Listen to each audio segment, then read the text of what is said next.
Cozinhar nutre o corpo, mas também nutre a alma. E cozinhar também é um ato de amor.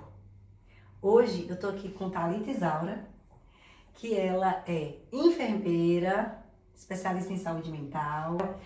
Ela também é mestra em saúde pública. Além do seu trabalho com a saúde mental lá para o mundo, ela também tem uma experiência muito rica dentro de casa. Afinal, ela também é mãe de autista. Seja bem-vinda, Thalita. Cozinhar é minha terapia. Laísa, muito obrigada, foi muito bom, né, eu receber seu convite. Eu que agradeço. E fico muito feliz de te rever e estar aqui com você essa noite, falando um pouquinho sobre um assunto que é tão caro pra gente, né? Sim. Então é isso. E aqui hoje, gente, essa receita que Thalita trouxe, todo mundo vai amar. Porque ela é sem glúten, sem lactose, maravilhosa, proteica. E é um ato de amor, porque é a receita que ela faz para a filha dela, que ela ama tanto. E aí, quando a gente ama, a gente se expressa através da comida, né? E a filha dela ama, né, Thalita? Falei como é que é, como é que você descobriu essa receita, como é que foi que surgiu? Assim, quando a gente percebeu que Isabela era intolerante à lactose e a glúten, não existiam muitas coisas prontas disponíveis no mercado. Então eu tive que ir buscando algumas receitas. Inclusive essa é uma mistura de duas receitas que eu pesquisei e aí a gente chegou num sabor que era mais agradável para ela e pra gente também. Então eu fiz algumas mudanças, né, de acordo com o gosto dela. E hoje é o que não falta lá em casa. Todos os dias eu tenho que ter essa torta porque é o lanche da escola, é um lanche aleatório que ela procura, que ela vai lá, procura para comer. E que a gente sabe que não vai machucar, né? E nem vai trazer nenhuma intensificação dos sintomas dela, né? De alguma condição. E assim, gente, essa receita tem tudo a ver com o que a gente vai conversar um pouquinho aqui, porque eu chamei Thalia para contar pra gente um pouquinho dos desafios e das potencialidades de ser mãe de neurodivergente.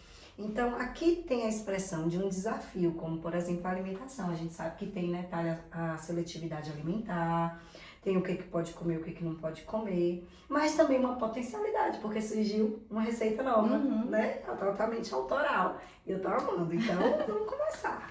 Vamos. A gente pode começar fazendo a carne, né? Você vai precisar de azeite? Só vai dar uma refogadinha, né? Não é bem uma refogada, é mais da pré-cozinhar, né? Pra não ir tão cru pro forno, né? Certo. Então, conta aí, vamos começar do começo. Quando foi que você descobriu que Bela era neurodivergente? Como que foi receber essa notícia? Você se percebeu ali, né? Nesse processo. Então, Isabela, assim, tudo foi muito intenso desde a gravidez, né? Porque eu tive pré-eclâmpsia, com síndrome HELP. Isabela é uma menina de UTI, então ela ficou 48 dias na UTI e ela fez estimulação precoce depois que nasceu, né? Sim. E aí, mesmo com a idade corrigida dos marcos de desenvolvimento, a equipe que estava acompanhando ela percebeu que ela não tinha alguns instintos, vamos dizer assim, que uma criança na idade dela com 1 ano deveria ter. Mas não falaram em autismo, não. E foi muito difícil o diagnóstico aqui em Conquista, na época a gente não conseguia fazer. Porque hoje Bela já tem 18 anos, Tem 18 gente. anos. Ela tá saindo aí da adolescência e passando pra fase adulta. Já tá maior de idade. E aí, a gente só foi conseguir, depois ela teve essa suspeita diagnóstica com 1 ano, e a gente só conseguiu com quase 4 anos o diagnóstico. Mas a gente, pelas características dela, a gente imaginava, né? Ainda mais você, por já ter conhecimento. Você já trabalhava na área? Como é que era? Eu tenho uma formação em psicanálise, né? E como eu sou enfermeira, eu trabalhava com essa questão do crescimento e desenvolvimento. Sim. Então, algumas coisas a gente tem uma noção, né? Então, na época, eu trabalhava na atenção primária também, né? Na estratégia de saúde da família. Então, a gente fazia esse monitoramento no crescimento e desenvolvimento o tempo todo, né? Sim. Então, a gente tinha essa suspeita. Então, eu consegui o diagnóstico fora de Conquista. E quando ele veio, pra gente não foi assim tão drástico. Porque a gente já vinha trabalhando as questões que ela precisava ser habilitada, né? As questões motoras, as questões intelectuais. E a gente, quando veio o diagnóstico, a gente já meio que sabia. Inclusive, a gente precisou fazer um diagnóstico diferencial com outras síndromes que eram mais complicadas, posso dizer assim, por causa do prognóstico das outras síndromes que eram piores. Então, a gente meio que ficou até aliviado quando teve a questão de saber que não eram outras coisas mais com prognóstico tão ruim, né? Aí a gente veio trabalhando com isso, né, desde sempre. E cada dia é uma aventura, né? É uma emoção. Que assim, não é que eu queira romantizar, sabe, Lausla? Claro. Mas eu não quero ver nada também de um lado negativo. E isso que eu acho muito legal e bonito seu. Você sempre trouxe, né, na sua vida, no seu dia a dia, muita leveza. Não só com o diagnóstico dela, mas com todas as demandas que você levava, porque isso não é só específico do diagnóstico. Por exemplo, tem gente que trabalha em 2 lugares e faz disso um problema. Ah, porque eu tô trabalhando. Não, você nunca foi assim. Pelo contrário, todas as demandas, casa, marido, filha, trabalhos, eu sempre te vi ali alegre, feliz, contente, satisfeita. E você passa, né, essa energia pra gente. Então, fala aí, por mim. É assim, pelo menos do lado de fora, acaba demonstrando isso. Acho que aqui tá bom. Tá bom? Tá. E aí você já sabia, na verdade, né? Então você, pelo todo o seu conhecimento, você já Imaginava que era, né? já estava preparado. Meu marido, ele tinha algumas, assim, ele não tinha muita certeza, porque todo mundo vinha e alguém falava, mas na nossa família alguém foi conversar com 5 anos mesmo. É muito comum isso na nossa família, né? E eu assisti um documentário uma vez, tem muito tempo, não vou nem saber de falar fontes, mas falando assim, eles usavam esse termo. Normalmente uma criança autista tem na família um dos pais que tem uma sombra, né? Sim. Do autismo. Sombra no sentido assim de ter alguma característica. Sim. Foi um documentário, não sei nem se isso hoje tem fundamentação teórica. Mas assim, na minha família eu tenho uma sobrinha de autismo nível 1 de suporte. E do lado de meu marido também temos um sobrinho nível 1 de suporte. Então, isso faz um sentido pra gente, né? De ter essas características, assim. Ô, Thalia, o que é que você considera que nos últimos tempos tem aumentado bastante a taxa de crianças que nascem com o autismo? Assim, tem várias correntes teóricas, né? Eu acho que o diagnóstico adequado. Eu sei que a gente às vezes questiona o sobrediagnóstico também, mas também tem o diagnóstico, porque Isabela, até ter o diagnóstico, ela tinha um diagnóstico de retardo. E aí depois, aqui, né, pelas pessoas que faziam o acompanhamento dela, tinha um diagnóstico de retardo. Na minha igreja, tem um jovem que a mãe só diagnosticou depois de Isabela, porque a vida inteira também foi diagnosticada como retardo. Olha só. E existia muito mais estigma do que existe hoje. Então, muitas vezes, muitas pessoas ficavam em casa e não eram levadas para a vida pública, para a vida social, né? E não se tentavam nenhum diagnóstico, meio que eram escondidas, assim, ou preservadas também. E eu não quero demonizar a família dizendo que era só por preconceito da família, às vezes é para preservar também do olhar inquisidor, do olhar preconceituoso, né? Mas felizmente hoje essas coisas estão mudando, então a gente vê que melhorou o diagnóstico, as possibilidades de diagnóstico, para você ver. Hoje aqui em Conquista não tem mais dificuldade. Não. Assim, eu falo do ponto de vista de existirem profissionais. Eu sei que o acesso de muitas pessoas ainda é muito complicado, né? Mas existem profissionais. Então, a gente consegue. Quando Isabela teve o diagnóstico, a primeira profissional que atendeu Isabela era uma psicopedagoga, que era a única pessoa que tinha experiência com autismo, que foi uma colega que tinha um filho com autismo também que me indicou. Existiam profissionais que se propuseram a trabalhar, mas não tinham especialização ou experiência. E é aí que existe essa questão da potencialidade também, né? Apesar do desafio, porque eu percebo que as pessoas que mais lutam pela inclusão, que mais disseminam sobre o autismo, elas têm alguém, né? Geralmente um filho, uma filha ali, para impulsionar com o desejo de que seu filho também possa ser mais acolhido, mais aceito em todos os ambientes, né, Thaly? Sim. E até assim, eu tenho muito esse cuidado, né, de falar assim, não tô romantizando. Mas Isabela me descortinou um olhar sobre o mundo que eu nunca imaginava que acontecia. Conta pra gente. Especialmente essa mudança de foco do normativo, sabe? Do padrão.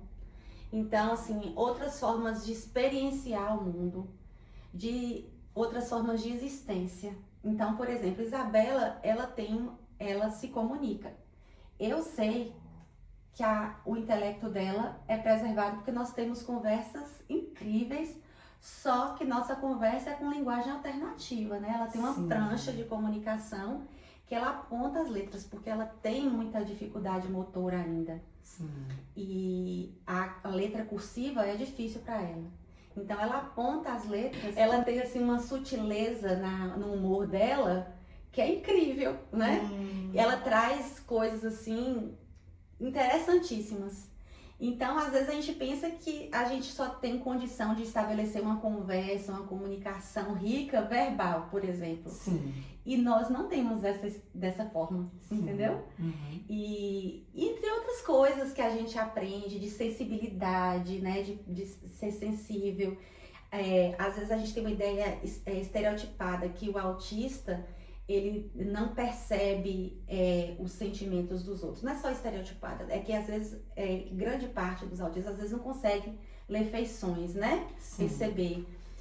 E a minha filha, como a gente estava falando mais cedo, né? Como é um espectro, então não tem um autista igual ao outro, né?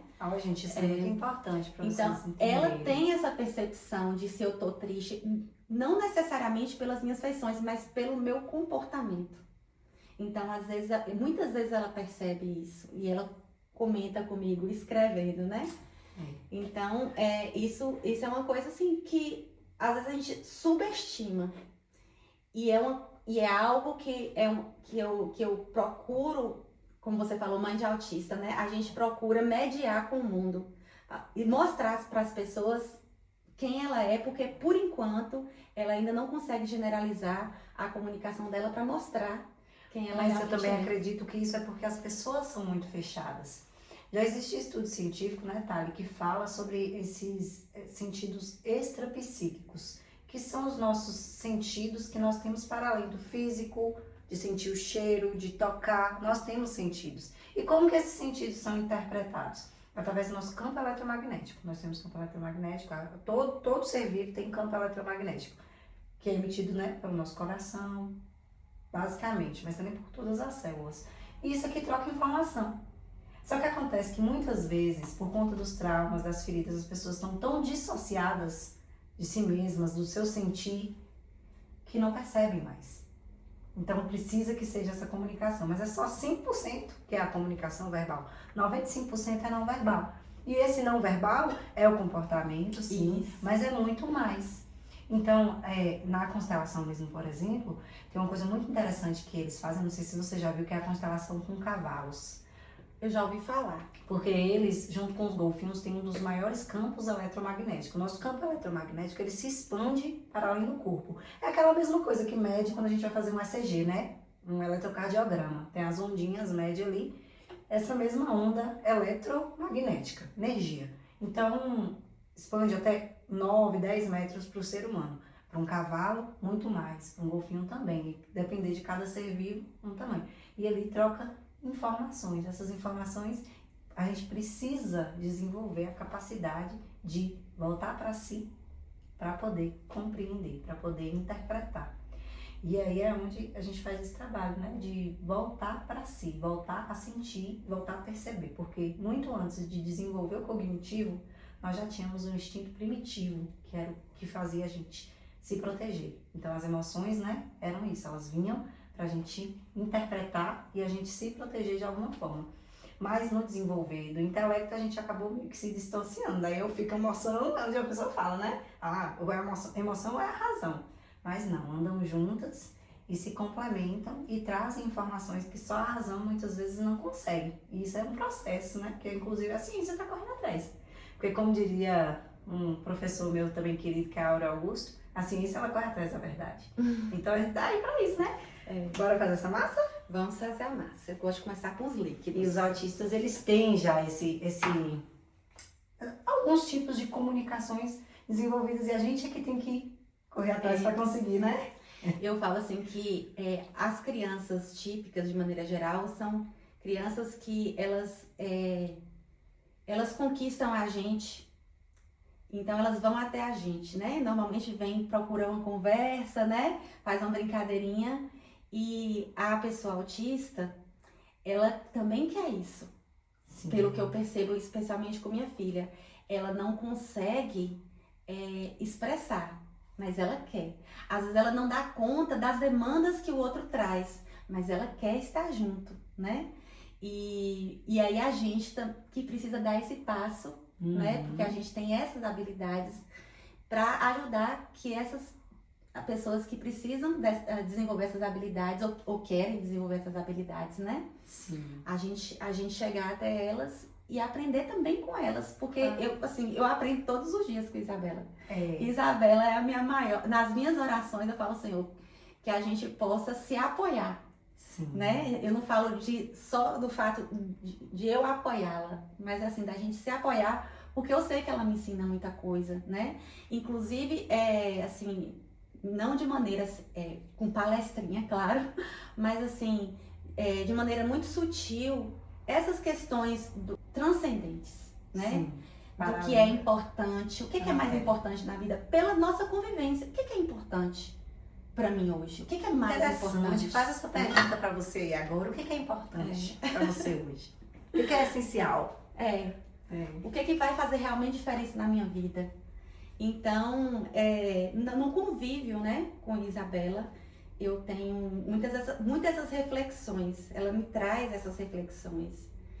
E por isso que eu falo que a gente se entende, a gente se apoia também, né? Porque eu aprendo com ela como agir com ela. Sim. Então eu gosto de começar com os líquidos. Então eu coloco primeiro a água. A gente coloca como se fosse pode botar um pouquinho mais. Aí. Meia xícara. Esse aqui eu já testei assim no olho. E não é tanto como confeitaria, e tem que ser estritamente a medida, não. Dá pra fazer mais do coração, consegue, assim. A gente consegue. Os ovos. Mas eu vou colocar aqui do ladinho.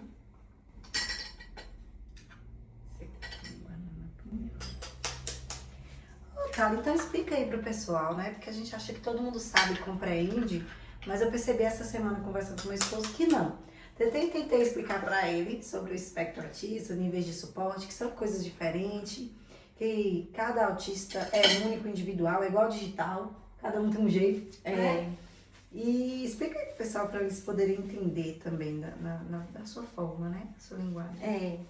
A gente, assim, de maneira muito didática, vamos dizer assim, tem essa questão do nível de suporte, que antigamente a gente dava graus. Sim. Grau 1, grau 2, grau 3, grau 4, que era como se fosse graus de severidade. Então, grau 1 era leve e grau 4 era inclusive com autoheteroagressão.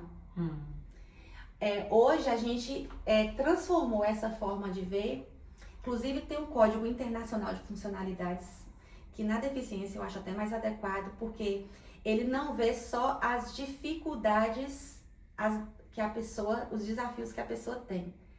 Ela faz também uma relação com as potencialidades que tem no ambiente. Vamos dar um exemplo assim clássico da pessoa que ela não pode caminhar. Então, se ela está num ambiente que ela não tem uma cadeira de rodas, por exemplo, e mesmo que tenha, esse ambiente é muito acidentado, a acessibilidade dela é difícil. Sim. Mas, por exemplo, nesse condomínio que você mora, a acessibilidade dela pode ser mais fácil. Sim. Especialmente com, por exemplo, uma cadeira de rodas que seja motorizada, né? Sim. Então, essa pessoa tem mais acessibilidade do que uma pessoa que, por exemplo, morasse numa área que é muito acidentada e que não tivesse uma cadeira de rodas. Como é que ela ia conseguir?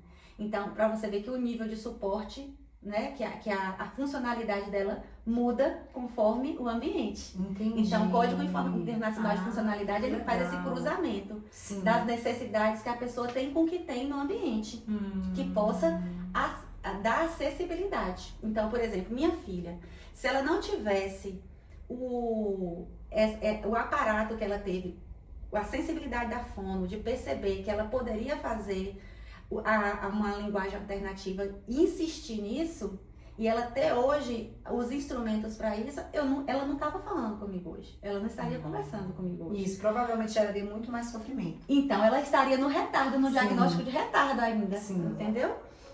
Então, o nível suporte é mais ou menos nessa perspectiva. É quanto a pessoa precisa de suporte.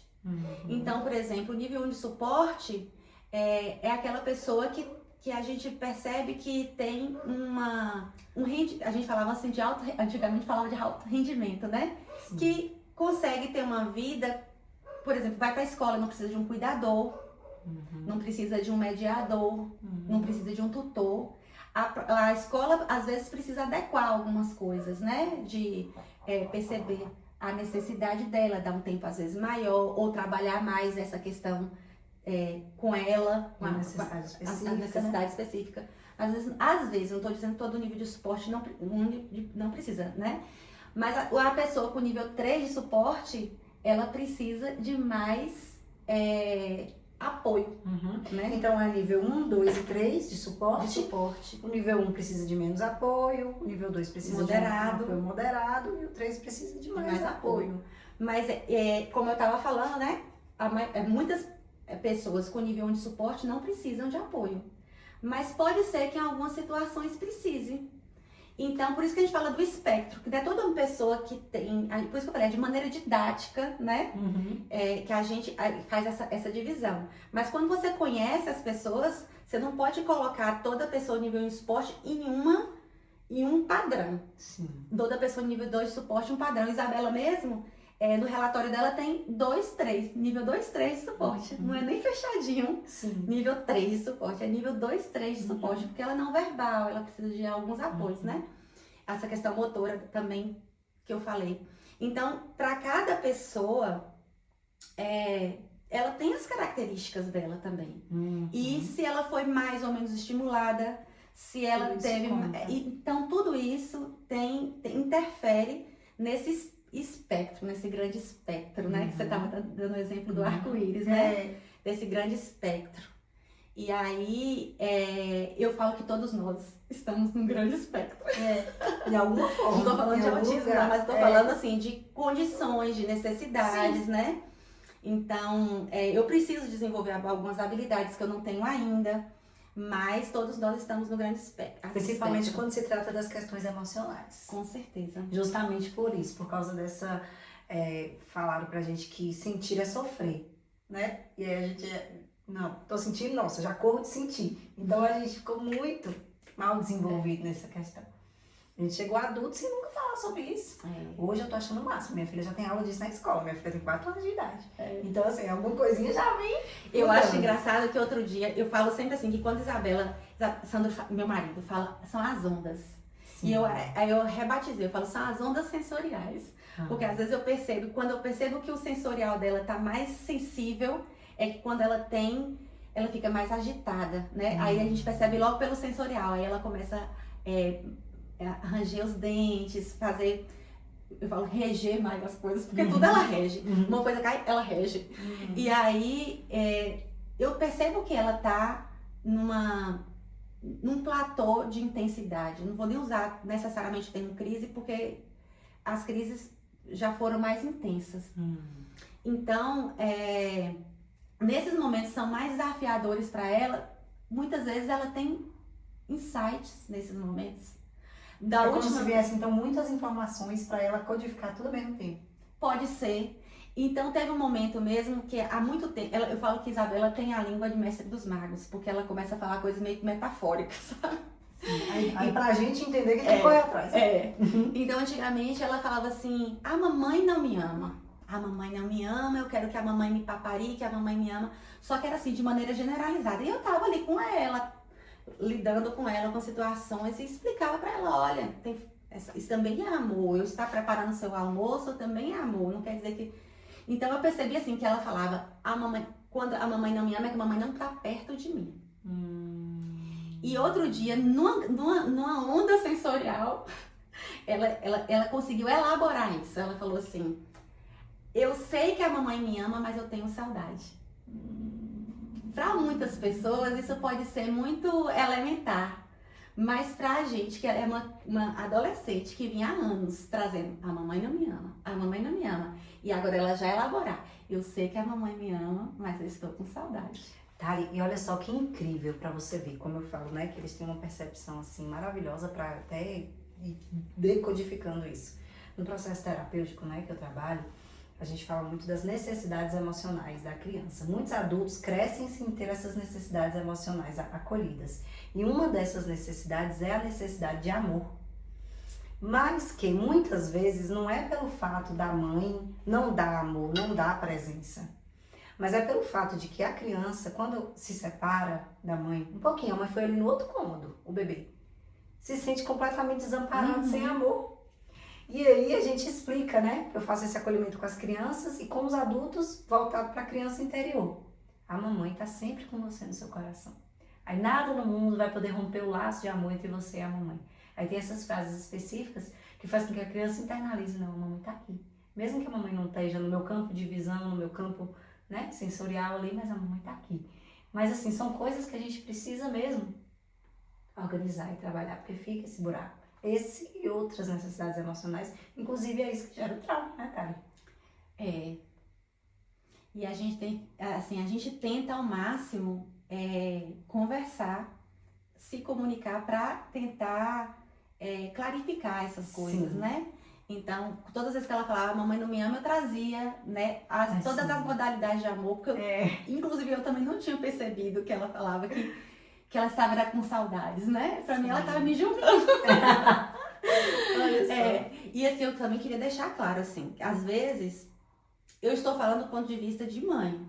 Claro. Né? Então, eu posso falar alguma coisa aqui que uma pessoa, um autista adulto, ou que, né, que tá ouvindo, fala, não é bem assim, mas assim, é do ponto de vista de mãe. Inclusive, eu fiz uma poesia para ela uma certa feita, e no aniversário dela, eu peguei, da minha percepção sobre ela, eu peguei e li pra ela, toda orgulhosa. Olha, minha filha, como eu te vejo, como eu te percebo. E as pessoas escutaram e falaram, nossa, que legal. Ela falou, a mamãe não sabe nada sobre mim. Escreveu, né? A mamãe não sabe nada sobre mim. Então eu queria deixar isso bem claro, que é a minha percepção, né? Sim. As coisas que eu estou falando aqui. Então vamos lá. Aí agora eu vou colocar um copo, que já tá medidinho aqui, de farinha de arroz.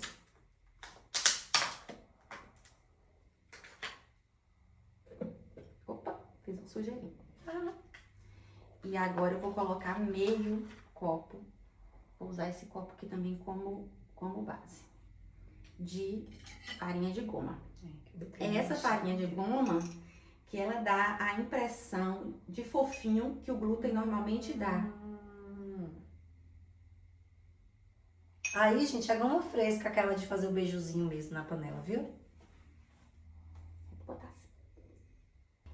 Coloco esse gergelim, ele vai dar um gostinho pra massa, porque eu gosto de torta que tem a massa tem um gostinho gostoso, não só a gente ficar esperando um pedacinho do recheio, sabe?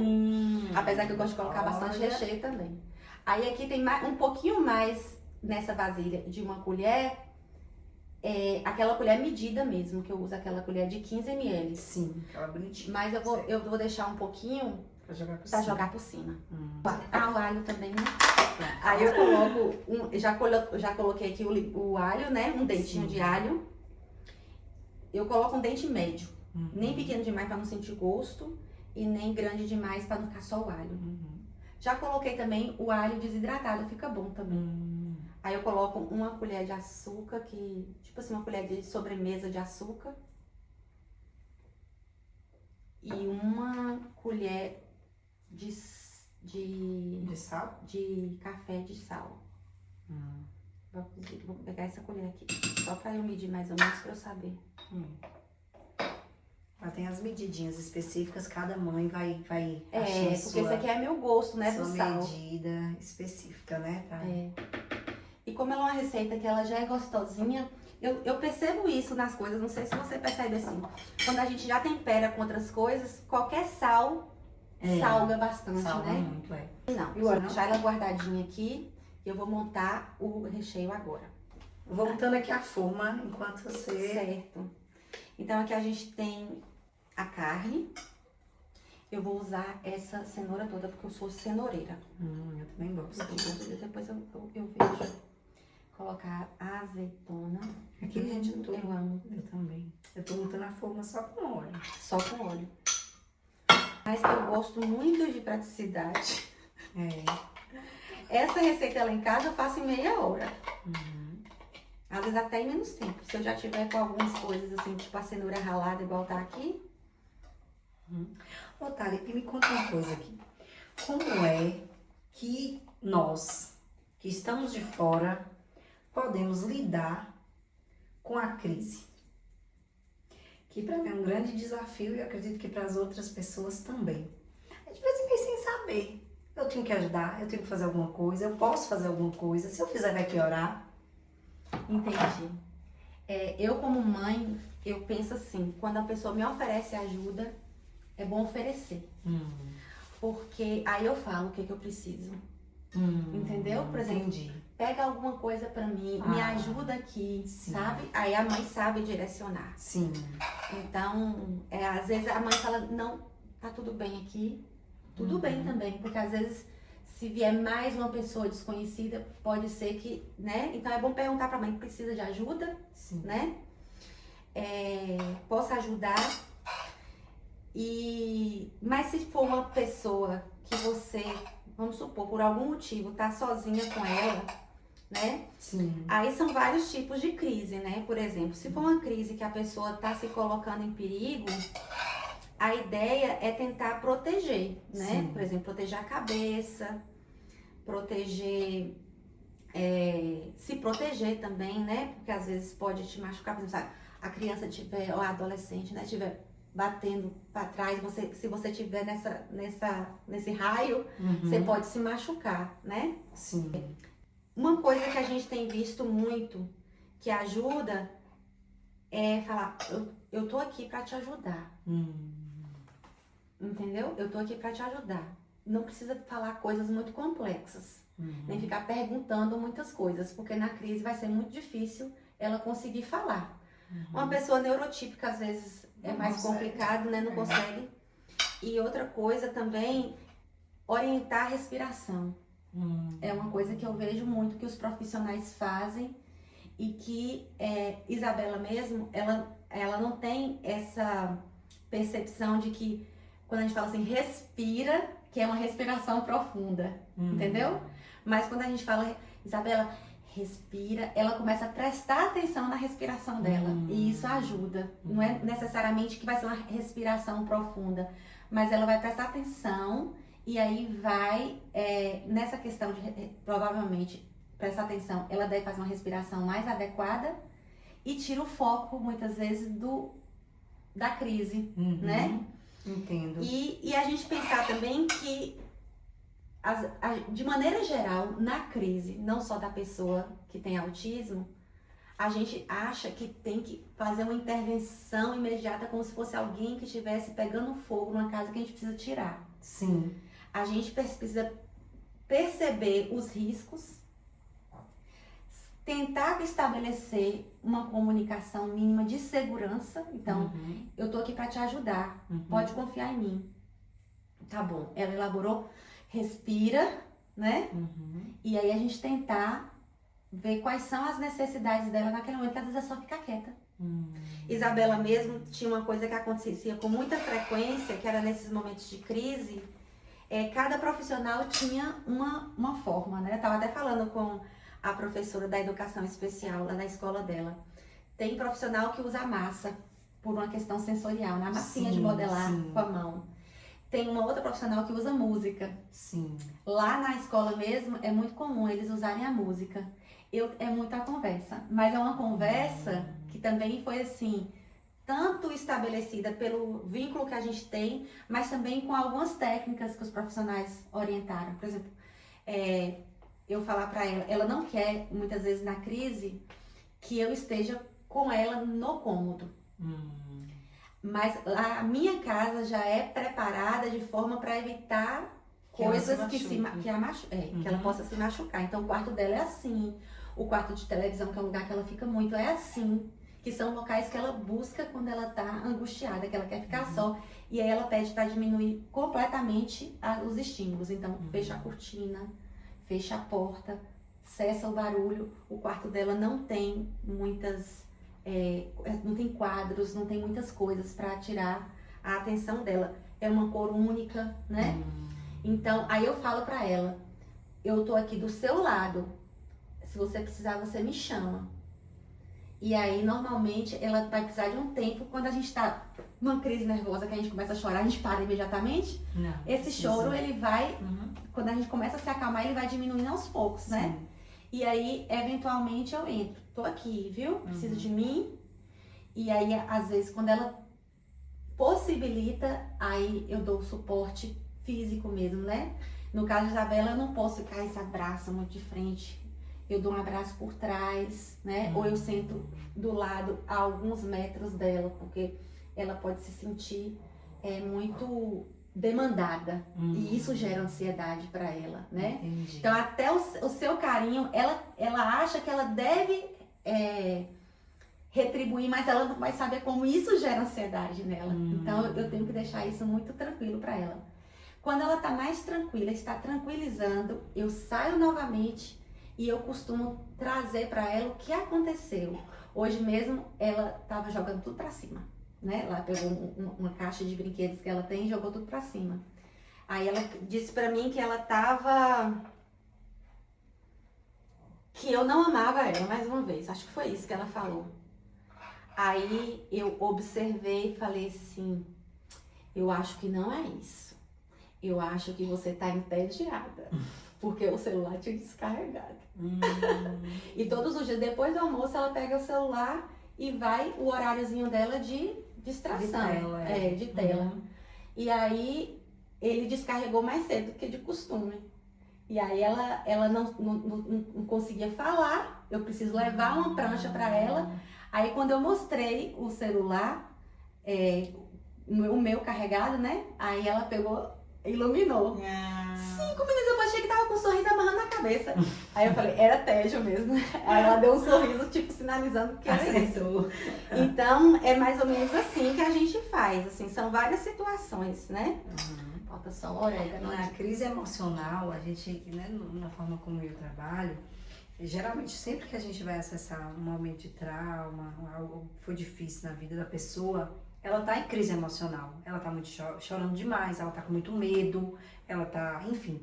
E aí a gente sempre faz a abordagem de que a pessoa tem que sentir tudo que tem para sentir, porque as emoções, elas precisam fluir como um rio. Entendi. Se você tenta reter, é pior, faz barragem, vai dar doença, enfim. E quando a gente abre espaço para fluir, aí a gente consegue deixar passar. Com a crise é mais ou menos isso, né? Aí, pelo que eu entendi. Inclusive, hoje a gente consegue estabelecer essa conversa mais complexa, vamos dizer assim. Já é uma certa complexidade pelo o contexto de Isabela. Mas já teve momentos que uma coisa que ajudou muito a gente era um quadro com emojis de emoção. Então a Fono fez um quadro, ela tinha os emojis que ela podia tirar com velcro. Então quando ela tava assim, eu mostrava e ela me mostrava como é que ela tava se sentindo. Se ela tava frustrada, se ela tava ansiosa, se ela estava triste. Hoje, por exemplo, é muito mais tranquilo a organização dela para ir para a escola. Então a gente faz uma rotina estabelecida e vai com certa tranquilidade. Rotina, ó, gente. Há uns 2 anos É atrás, ótimo. inclusive a gente tem um quadrinho de rotina, né? Todos os dias eu mostro para ela. Isabela, se você quer, primeiro eu pergunto, porque Isabela tudo ela tem que decidir. Mesmo que todos os dias que a gente faz a rotina, eu pergunto, você quer que eu te entregue a rotina? Aí ela sinaliza que sim, né? Aí eu levo, Isabela acordou, tomou café da manhã, nós fizemos a devocional, vai trocar de roupa, vai no banheiro, escovar os dentes, pentear o cabelo e vamos pra escola. Todos os dias eu tenho que apresentar isso. E é ela que pede. Ajuda ela a se organizar. Ajuda ela a se organizar e antecipar, né? Precisa de antecipação, é uma coisa muito comum em autistas, viu, gente? Que dá uma certa tranquilidade, né? Ela percebe que ela tem controle da situação, porque ela sabe que vai acontecer. Agora, olha só o dilema que eu enfrento aqui em casa. Se eu dou... Isaac é TDAH, suspeito eu que também é autista, né? Como eu disse pra Natália, não tenho diagnóstico ainda, mas praticamente 100%, certeza. A gente dá antecipação, tranquiliza o autismo, mas gera ansiedade no TDAH. Aí eu tenho que escolher, ou eu lido com ele ter que lidar com algo novo ali no momento, ou eu lido com a ansiedade até chegar o momento da coisa acontecer. E aí, às vezes, é bom perguntar pra ele o que acha melhor, né? Porque a Isabela tem muito isso. Aí, assim, às vezes eu sei que ela, por exemplo, se eu falar pra ela assim, Isabela, amanhã você não vai ter aula, porque você vai fazer exame. Aí ela passa a noite sem dormir. Eu antecipei bastante. Na verdade, eu aprendi com a Isabela que eu tenho que antecipar a próxima coisa. E eu tenho que dar um tempo pra ela. Então, assim, o momento de rotina da escola, que para algumas pessoas, isso que eu falei tudo seria em torno de meia hora, pra mim demora 1h30. Sim. Porque eu tenho que antecipar e dar o tempinho dela elaborar. Entendeu? Então eu falo assim, Isabela, aí eu passo a rotina, e aí eu falo, agora eu vou fazer a devocional. Aí eu faço a devocional e falo, agora eu vou trazer sua roupa pra você vestir. Então eu dou um tempo, tipo assim, uns 2 minutinhos, pra ela elaborar isso, que ela vai vestir a roupa. Às vezes eu entro, ela não elaborou ainda. Aí ela fala, aí eu volto. Você entende, você não é complicado. Aí eu volto. Ainda não. Mas eu falo pra ela, a próxima vez que eu vier vai ser pra vestir a roupa. Não tem mais 3, 4, 5 tempos, porque senão vai ser um dia inteiro com tempo. Porque... Aí eu dou o tempo, mas a mesma quantidade de tempo o próximo. Aí se ela ainda não tiver, eu falo, eu te ajudo. Que às vezes também é o que tem ansiedade, né? Eu vou dar de novo, assim, aí às vezes já é a parte do tênis. Ela, que já cansou de vestir a calça, vestir a blusa. Aí eu falo, não, eu te ajudo. Então, dou aquela ajudinha, que não é tudo que tem que fazer, mas aquela sempre motivada. Dando sempre o máximo de autonomia. O máximo de autonomia, E aí, como eu tava falando das emoções, todos os dias, Isabela já acordava chorando. E aí eu levava o quadro. Ela sempre colocava ansiosa e animada. Ela queria ir pra escola, mas ficava ansiosa. Então, olha pra você ver a ambivalência dos sentimentos. Você tá animado, mas você tá ansioso, né? Sim. Eu falo para as pessoas assim, é como se eu fosse fazer uma viagem para Paris. Que é uma coisa que grande parte das pessoas querem fazer. Mas para mim, ir para um aeroporto internacional, todos os trâmites, burocracias, passar por uma alfândega, não sei nem se é isso a palavra, mas passar pela polícia, né? Que pode ou não liberar a sua entrada, isso gera uma ansiedade, né? Mas o sonho de estar lá, de ir para algum lugar que você gostaria... Já gera aquele medinho também, mas ao mesmo tempo... Mas ao menos é uma coisa que você quer muito, né? E o engraçado é que a gente pensa que o sentir é só assim, na cabeça, mas não, gente, a gente sente no corpo. Então quando a gente fala aqui, por exemplo, ela falou assim... tem que passar pela alfândega e aquela ansiedade para chegar em Paris. Eu senti que nas vísceras, aquele frio descendo. Então, se a gente começa a se perceber, a gente percebe como que é o sentir no corpo. E aí fica mais fácil, né, de lidar com abrir espaço para sentir mesmo. E pensar, o que eu tô sentindo, né? Por que eu tô sentindo isso? E é um exercício que a gente faz com ela. E muitas vezes esse sentir nos conecta a outros momentos que a gente se sentiu igual. E aí, às vezes, a gente tem que lidar com coisas que não é só um momento. mas sim todos os outros momentos. E aí vem tudo junto, né? E aí a gente precisa lembrar que é uma questão, né? Que ao mesmo tempo que pode parecer um ônus, também é uma oportunidade de transformação. Porque para eu fazer todo esse contexto com a Isabela, eu preciso estar bem. Sim. Eu preciso estar calma. Eu preciso ter tempo. Então eu precisei mudar muitas coisas na minha vida. A forma de ver as coisas, né? A leveza de ver as coisas. Então, assim, eu falava assim pra Deus, eu quero ser mãe com leveza. Eu sei que tem momentos intensos, que vão ter momentos que eu tô com pressa, mas eu quero as coisas que não preciso ver com peso, que eu não veja. Então, como eu tava falando pra você, quem me conhece sabe que eu nunca fui aquela pessoa com todas as características femininas esperadas. Uhum. Então, mas hoje, uma das coisas que eu tenho mais, sem demagogia nenhuma, mais prazer em ser mãe. Uhum. Então, eu gosto de experienciar essa rotina da escola. Sim. A única coisa que eu não gosto é de acordar cedo. É. Mas Faz parte, né, a vida. Mas também tô tentando ver com outros com outros olhos agora também, né? Mas assim, e não é fácil você mudar essa perspectiva. Mas eu me propus a isso. Eu sei que não é fácil também a mudança de perspectiva. Eu tive algumas possibilidades. Eu tenho uma rede de apoio legal, que é Isso é importante. legal, Tem muitas mães que não têm É. rede de apoio nenhuma. É né? verdade. E aí se torna mais difícil. E não se culpem, gente. Se você já tá nessa situação, você tá fazendo o seu melhor também. Às vezes eu já fiquei muito frustrada, tipo assim, comparando. Eu falo, poxa, eu vejo outras adolescentes desenvolver mais habilidades do que a Isabela, né? Na mesma idade. E a gente tem um grupo de mães autistas que a gente é muito gentil uma com a outra. Eu não sou muito de conversar em grupo, mas assim, eu escuto muito, Olha eu só. ouço. Busquem grupos de apoio. E assim, são todas mães adolescentes ou pré-adolescentes, então nós vivemos então. as mesmas Porque não é dificuldades. porque tem autismo, é autista que não vai ser adolescente, né? Gente? Vai ter outros desafios. E aí eu aprendo muito com elas assim. A gente fez o que a gente dava conta de fazer naquele momento com as habilidades, com o que a gente sabia fazer. A gente quer aprender e desenvolver mais. Então foi o que eu dei conta de fazer. Eu quero fazer muito mais. Mas se eu conseguir fazer só até aqui agora, é isso. Isso tira um peso enorme, né? Muito, muito, muito. E a coleguinha falar assim, não, Thalita, relaxa. Entendeu? É isso aí, eu faço o que eu dou conta também. Então isso fala, meu Deus do céu, ai, que tranquilidade, né?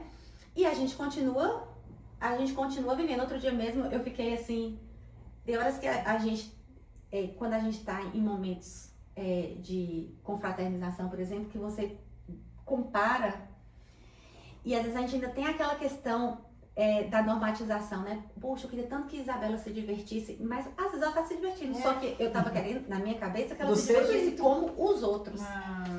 E outro dia eu tava nessa visão de túnel, e já tava começando a ficar chateadinha. Aí veio uma mãe e falou assim pra mim, Thalita, eu queria perguntar pra você acha que vale a pena? Porque assim, eu me espelho muito em você, Isabela. Eu falei, na minha cabeça eu tava assim, tu jura? Em mim? Depois veio da minha cabeça assim, gente, mas Deus cuida da gente, né? Eu tava aqui com um pensamento tão negativo. Sim. E aí essa mãe veio e falou isso pra mim. E assim, dá uma certa... Não é que eu quero que massageie meu ego, mas assim, ela falando isso pra mim, não era por mim. Eu entendi assim que Isabela também já avançou, já alcançou muitas coisas, né? E também pode estar feliz da maneira dela, né? De algumas coisas dela. Eu tento, outro dia eu vi, a gente pode falar essas coisas aqui, né? Que eu vi que você falou algumas coisas, eu vou falar. Pode, que eu Esses dias eu vi falar. uma pregação na minha igreja, o preletor falando assim, de um versículo que Paulo falava mais ou menos assim, que ele cooperava para o gozo daquela comunidade, cooperava para a alegria, né, daquela comunidade. E eu falo, ô Isabela, eu quero cooperar para sua alegria. E esse é o desejo de toda mãe, É, né? E às vezes eu fico assim, meu Deus do céu, eu tô o dia todo aqui, ó, só pra deixar essa menina feliz, se divertindo. Tô cansada, é, reclamo também, sabe? E tudo isso é a mãe. é, E a gente tá no momento de achar que nada pode, que tudo da mãe é errado. é. Mas não, gente, todo mundo que é mãe e que tem o amor no coração, né? Tá fazendo o melhor pros seus filhos. E até os momentos assim, que você não está com seu filho, que você está pra você. Eu explico isso muito pra ela, porque ela é muito ciumentinha, né? Então, quando eu vou sair com as amigas, provavelmente ela chega lá em casa, eu chego em casa e ela fala, estava, quando eu falo assim, escrevendo, estava paparicando a Laisla. Aí eu falo, Bela, a gente tava paparicando você, viu? eu falo, ô Bela, pra mamãe precisa ficar bem, mamãe precisa... Não tem momentos que você quer ficar na sua? Pois é, tem horas que a mamãe quer conversar algumas coisas que talvez sejam tedioso pra você, mas Sim. que a mamãe precisa conversar com as colegas da idade dela. E aí, pra eu ficar bem, pra estar com você. E assim, Isabela é muito pragmática nesse sentido. Se você desenvolve uma linha de raciocínio lógica com ela pega. Às vezes mais que pessoas neurotípicas. Sim. Aí ela fala assim, escreve, né? Eu amei a mamãe ter me explicado. E aí tranquiliza. Compreendi. Normalmente tranquiliza, Acabou. compreendi. Porque ela tava fazendo as conjecturas na cabeça dela, né? A mamãe tá com Laisla porque a mamãe não me ama, Sim. né? Mas aí eu falo, não, eu te amo tanto que eu preciso, inclusive, desses momentos pra estar bem com você. Uma clareza que muitas vezes pessoas neurotípicas passam a vida toda não tendo. Quando sente, foge, aí vai vai pra droga, vai pra... Enfim, pra não tentar, né, suprir aquele vazio Inclusive, de não conseguir lidar. Essa busca de eu saber o que eu tô sentindo também foi reflexo da minha necessidade de estar bem com ela também. Ah, inclusive era algo que eu queria até compartilhar aqui também, que eu acho muito importante, que os nossos filhos, sejam autistas, né, neurotípicos ou atípicos, enfim, eles servem como um espelho para as nossas questões emocionais, muitas vezes não resolvidas. Então, aquele acolhimento que a gente não teve lá na infância de alguma necessidade emocional, a criança vai e faz exatamente a gente se sentir da forma como a gente se sentiu lá. E aí é onde a gente pode ter a oportunidade, cada questão dessa, né, cada crise pode ser encarada como uma oportunidade da gente curar em nós algo que não foi bem resolvido lá atrás. Ela mesma ela é mestra, né, ela é especialista. Todo filho gente, eles são maravilhosos para essas coisas. Então, eles arrumam ali no meio do dia a dia. Então, por exemplo, sua mamãe chata, um exemplo. Tá, mas chegou em mim e eu senti, ok. O que eu senti? Senti no corpo assim, tá. Onde que isso me leva? Me leva lá atrás, quando eu era criança, que no meio de uma roda do bullying, eu fui chamada de chata e ali eu não tive acolhimento, não resolvi. Então eu vou lá, resolvo com a minha criança, pronto, resolve aqui. É algo que parece assim, ó, mágico. Ela tá na função ali, a serviço, né, da vida como um todo. A gente consegue resolver em nós, resolve muitas vezes para elas também.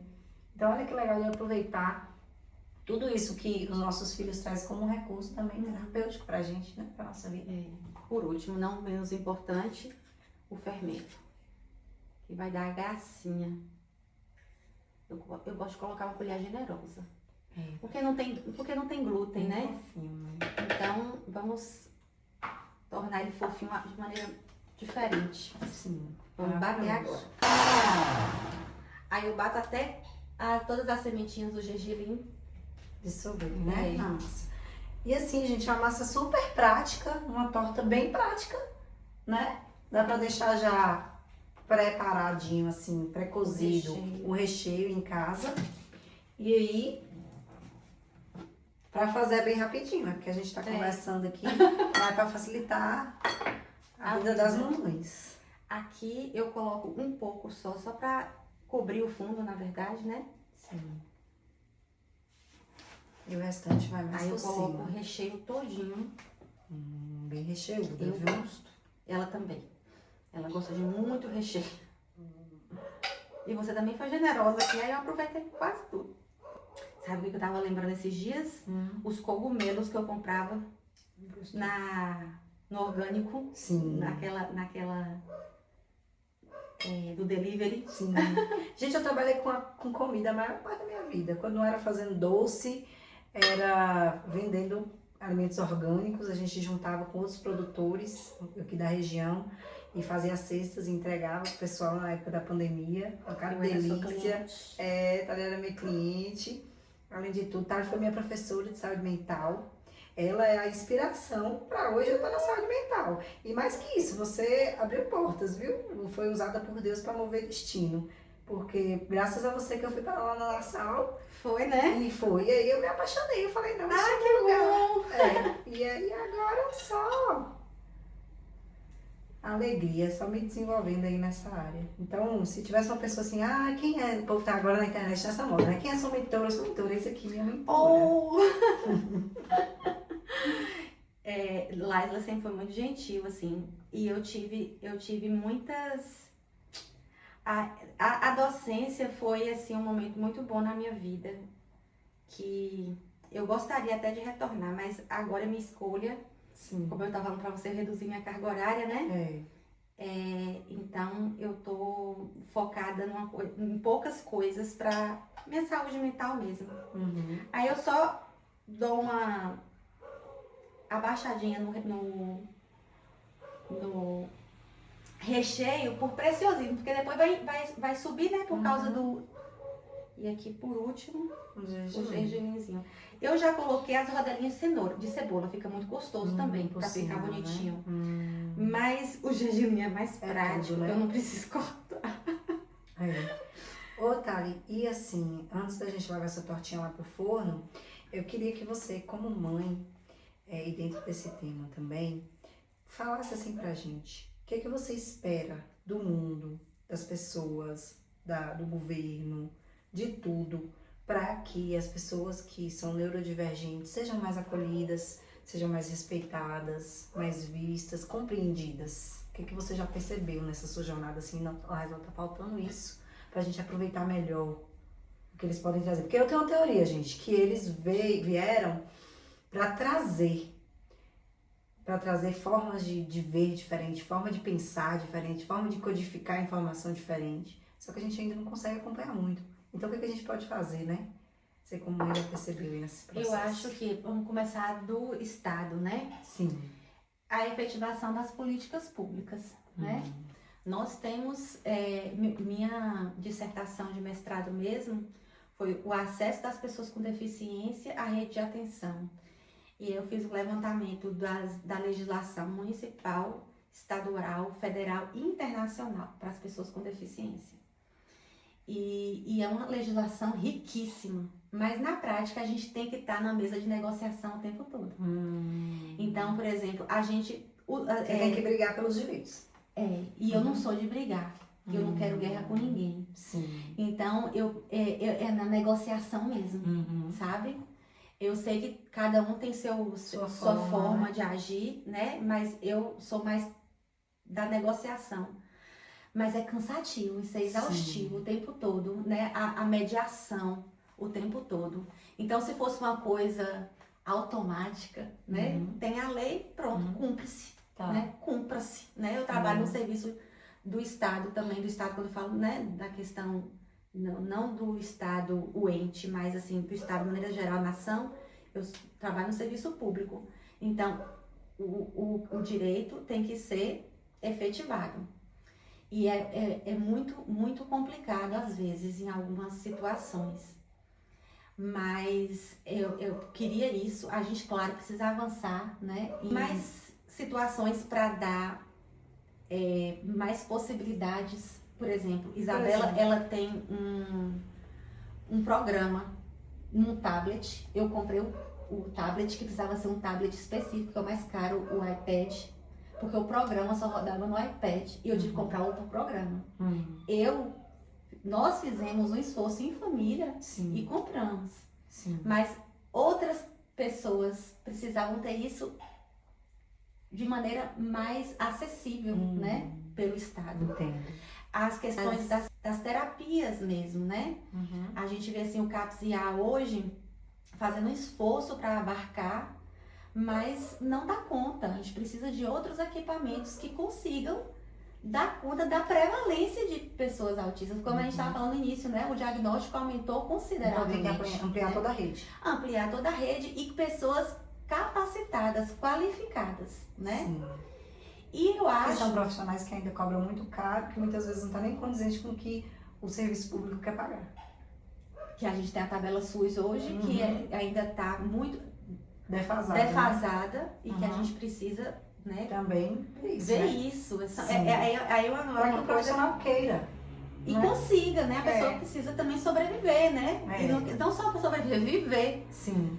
E então nessa questão da esfera pública, da esfera do direito, precisa essa efetivação mesmo, né? Do que está proposto em lei, na letra da lei, seja realmente concretizado. E as pessoas, eu acho que quanto mais convivem, mais aprendem, né? A gente aprende convivência. convivendo, respeitando, tendo paciência, né? Formando vínculo. Eu me lembro, eu conto sempre essa história, né? Porque as pessoas acham assim que toda vez que você vai lidar com autista, você precisa ser um especialista. Sim. E eu me lembro que Isabela, uma vez, precisou de fazer tratamento dentário e foi para uma instituição de ensino superior. E ela foi fazer com os estudantes. Ela foi ser uma das primeiras pessoas que foram atendidas nesse público, né? Que era uma disciplina específica, Sim. né? E aí, na primeira semana, eles tiveram tempo, eles entenderam que a Isabela eram dentistas, não era uma coisa assim, específica da área de autismo. Sim. Na semana seguinte, eles já tinham estudado tudo sobre autismo, eles já tinham preparado a gabine, né, com bolinha, com música para Isabela. Eles fizeram o que eles quiseram com Isabela, porque eles se prepararam, eles tiveram paciência, eles tiveram tempo, que é tudo isso que precisa com a pessoa. A minha filha especificamente, se você falar pra ela, oi Isabela, dá 10 segundos pra ela poder fazer o aceno pra você. Se você falar, oi Isabela e passar, esperando que ela fale, oi Laisla, ela vai passar a batida e ela vai ficar frustrada, né? Mas como é que você vai aprender isso? Lidando com Isabela, né? Vou levar ao forno e peraí que eu volto pra fazer só mais uma pergunta enquanto a torta tá lá assando. Eu tenho mais uma pergunta pra fechar aqui com o Thali. E pra mãe? O que a gente pode fazer pra mãe? Porque muitos já vêm se falando, né? Para o autista, a gente meio que já sabe um caminhozinho, já começou a galgar alguns passos. Mas e para a mãe? Porque existe uma sobrecarga, existe uma falta do cuidado, né? Com a saúde emocional e desse tempo, desse espaço para a mãe. Então, desde a família até, enfim, todo o poder público, as pessoas que estão perto, o que a gente pode fazer para mãe? Então, o poder público já é insuficiente com a autista, né? Sim. E com a mãe também. Também. Então, assim, existem várias coisas que a gente vê em outros países que tem mais redondinho, né? Essa questão do direito da pessoa com autismo, da família. Precisava ofertar cuidado também pra gente, especialmente com relação a acolhimento no campo da saúde mental. Eu não vou falar de uma categoria específica para atender, mas, por exemplo, no CAPS IA, teve vários momentos que eu fui muito acolhida enquanto mãe, tanto para me tranquilizar do caminho que eu estava seguindo, das angústias que eu estava passando, tanto quanto mãe quanto quanto pessoa. Sim. Né? Tinha uma profissional que me atendeu lá, não me atendeu para me instrumentalizar, não, Sim. me atendeu para cuidar de mim. E outra coisa também, e aí também me instrumentalizaram, né? Então, de me ajudar a entender esse processo e como eu poderia contribuir com Isabela, né? Então, acho que a gente precisa de instrumentalização, a gente precisa desse acolhimento, de acompanhamento. E das pessoas que estão ao nosso redor, esse acolhimento também é bem importante, né? A falta do julgamento. Então, eu vejo muito essas angústias com as mães quando eu tenho encontros com elas, de serem muito julgadas, né? Então, tanto o julgamento, porque do ponto de vista de que às vezes as pessoas acham que a criança, o adolescente, a criança quando está em crise, é pura birra e é por passividade dos pais, e a gente sabe que no autismo tem uma diferença, né, entre birra e necessariamente a birra da criança que se joga no chão porque quer alguma coisa, por isso, ou porque ela está em uma crise sensorial ou uma crise emocional e às vezes é julgada, muito julgada, especialmente as mães também de autistas nível 1 de suporte, porque as pessoas acham que é mais simples. Sim.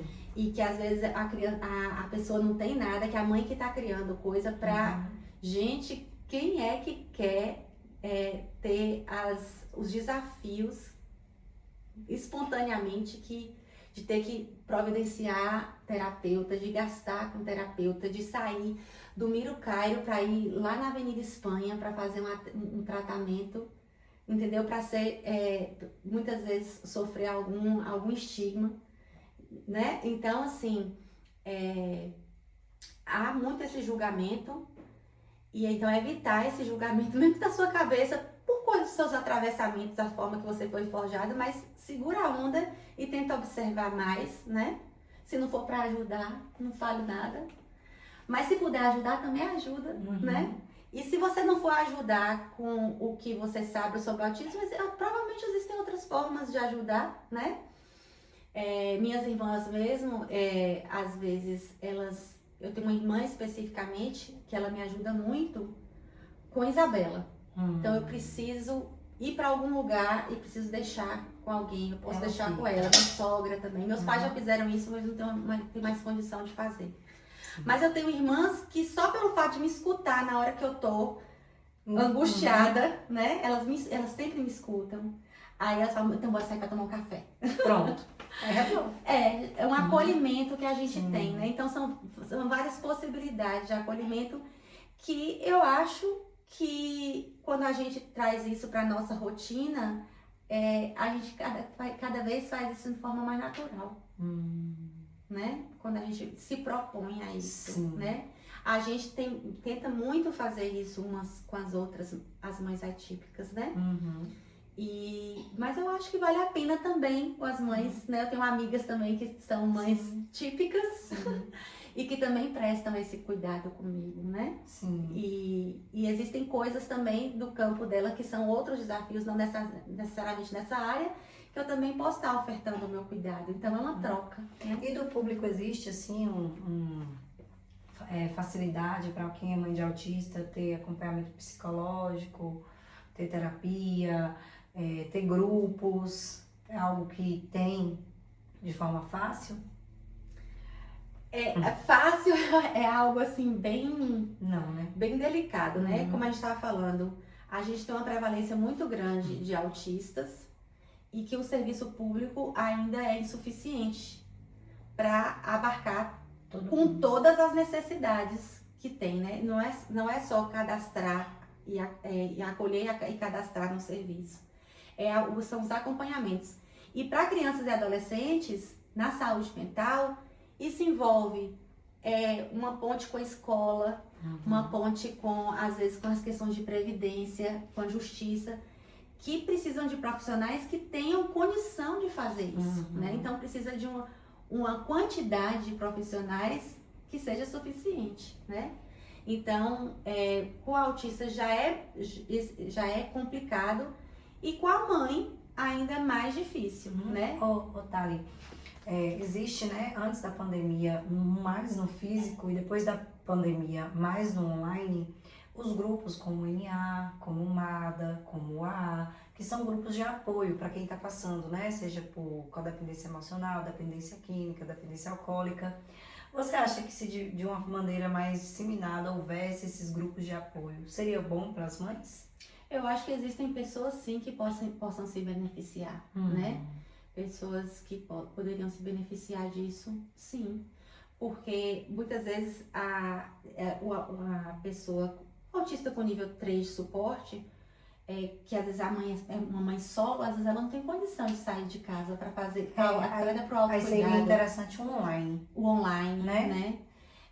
Mas se os grupos fossem no território também. Então, outro dia mesmo eu participei de uma roda de conversa no Vila América, aqui em Conquista. Já tem alguns meses que foi uma uma iniciativa da UFBA, que estava com estudantes no território e levantaram essa necessidade de ter uma roda de conversa, né? E eu aprendi muito, inclusive, nessa roda de conversa. Sim, porque a partilha, né, de cada um que certeza. passa ali na vivência no dia a dia É. deixa muito mais rico e talvez facilite, né, de um para o outro. É, E a tecnologia pode até facilitar, porque a mãe não precisa sair de perto do filho, mas pode ter ali seu momento. Né? Por exemplo, nesse condomínio aqui que você mora, com certeza teria minimamente 10 pessoas. Sim. Minimamente, já tô colocando por baixo. Poderia existir a possibilidade de um momento de semanal, por exemplo, Sim. de uma partilha, de uma troca Sim. de experiências, Perfeito. né? Mediada gente, por um profissional que tivesse Então. disponibilidade E muitas também. vezes a gente espera isso do poder público, mas não vem nem vai vir. Então, às vezes, a gente mesmo tem que tomar a frente, né, desses espaços de cuidado, porque, afinal, é sobre nossa saúde, né? É isso aí. Então, vamos esperar essa torta ficar pronta e a gente volta para contar para vocês como é que ficou o resultado. E a torta saiu do forno, gente, olha só. Bonita tá, viu? Aí ela tava me explicando aqui que agora quente, porque ainda tá quente, ela fica um pouquinho quebradiça, Ela né, fica um Tara? pouquinho quebradiça, fica mais difícil de a gente... Fica gostosa também, né? Mas fica mais difícil de fazer aquela fatia durinha, perfeita. Mas depois que ela esfria, aí fica do modelo mais que a gente conhece, né? Mais tradicional, com a fatia mais forte, assim, definida. Tá aí. E qual a mensagem, se você pudesse deixar para todas as mães de neurodivergentes, você deixaria aqui agora, para quem tá vendo esse vídeo? Viver todas as possibilidades com a sua família, da forma que você consegue viver, aproveitar todas as nuances, não necessariamente do ponto de vista do padrão, mas do ponto de vista da felicidade que vocês criaram, da vivência, da experiência que vocês têm. Aproveita cada momento e mesmo os momentos de desafios para os aprendizados. Muito bom. Então bora experimentar essa tortinha. Você quer que eu parta? Você parte? Pode partir, essas vezes aí. Gente, tá crocante, ó. Já deu pra sentir aqui na faca.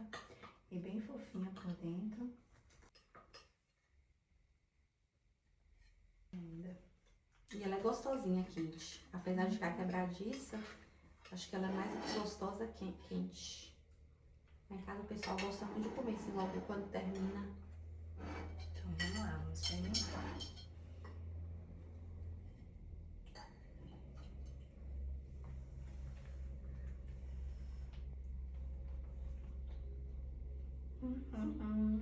Boa. Boa mesmo. Muito saborosa. A massa saborosa. Nossa, que delícia. E é uma tortinha que quase não fica massa, gente. Só recheio. E a massa gostosa. Muito bom. O sabor do gergelim. Nossa. Dá um diferencial, né? Saudável. Muito boa. Nem tem gosto de saudável, viu, gente? De tão gostosa que é. Bom mesmo. Bom. E é minha receita para todo lugar que eu vou, porque quando tem assim, o café da igreja, aí eu levo se for a minha parte, eu levo a torta, porque aí já é uma coisa que a Isabela pode comer. E aí agrada todo mundo. E agrada todo mundo. Delicioso. Façam, vale a pena. E mais que isso, né, gente? Curte aí, compartilha. Manda pra todo mundo, o que todo mundo precisa saber e entender sobre esse bate-papo que a gente teve aqui hoje. Agradecer vocês também por estarem aqui com a gente até o final. Agradecer Thali por se disponibilizar e se abrir aqui pra gente, trazendo essas informações tão preciosas, tão válidas. Obrigada. Eu que agradeço pelo espaço. De verdade, viu? Pelo encontro. Foi maravilhoso. Foi Obrigadão. ótimo. Adorei.